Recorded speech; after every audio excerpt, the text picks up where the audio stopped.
I believe you are doing really amazing and welcome to this first principle thinking YouTube channel. This is part 2 on permanent magnet material. Let's say if I have to understand about the permanent magnet material, I would like to ask a very basic question, which is what is the fundamental cause of magnetic field?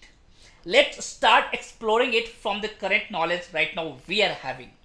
What we know that if there is a solenoid and if you supply the current, it's going to produce a magnetic field around it, as you can see here. To verify this, if I bring the compass nearby solenoid, the compass should get aligned along the magnetic field, as you can see, which is happening right here. Now, if I switch off the current, there will be no magnetic field, and if I switch on the current, then there is going to be a magnetic field over there. What is crucial here is the current. Now, the current is generated because of flow of the electron. And in other words, what we can say that if there is a charge in the motion, then there is going to be a magnetic field. Now, can I expand this knowledge at the atomic level of any permanent magnet materials? So let's see this. Any atoms made of nucleus and the electron, and inside the atoms, nucleus revolve around its own axis, and now electron is having two motion. The one, it revolve around its nucleus, and the second, it spins around its own axis, and each motion is going to create a tiny current loop.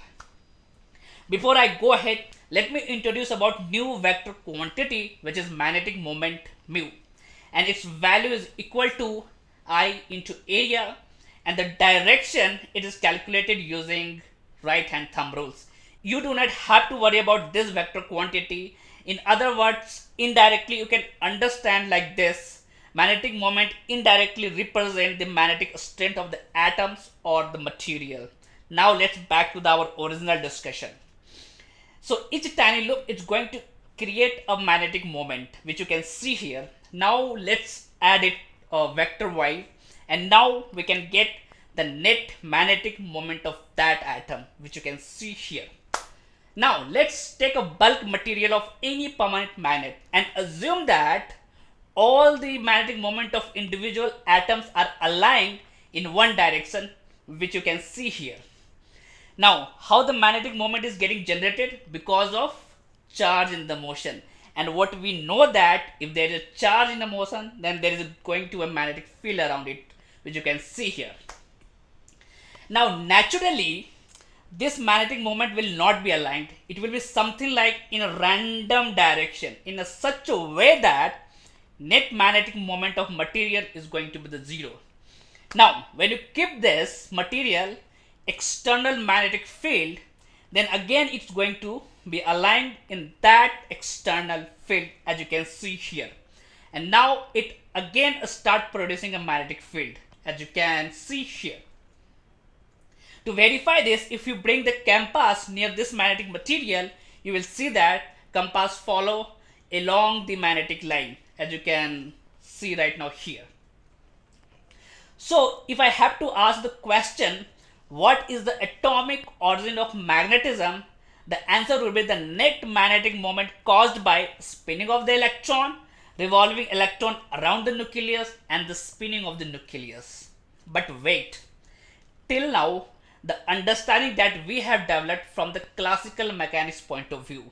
But you try to understand the same phenomena from the quantum mechanics point of view, then so finally you will be able to conclude that the net magnetic moment is caused by only the spinning of the electron. In other words, revolving electron around the nucleus and the spinning of nucleus do not have any contribution on the net magnetic moment. And hence finally, if I have to ask the same question, what is the atomic origin of magnetism? The answer would be the net magnetic moment caused by the spinning of the electron.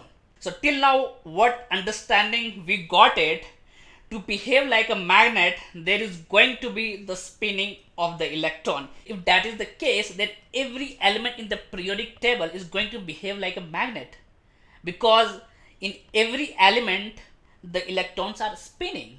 But this is not the case. something we are missing over here.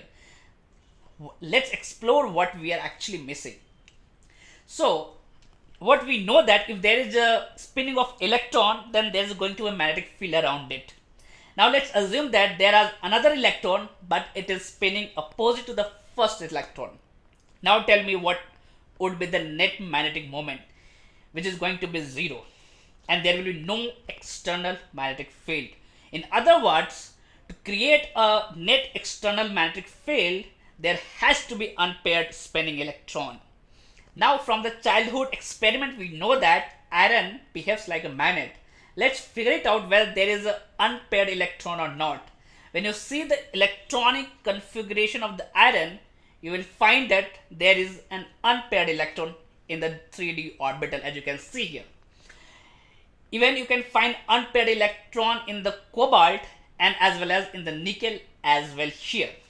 And there is another element which is a rare earth element, we call it neodymium.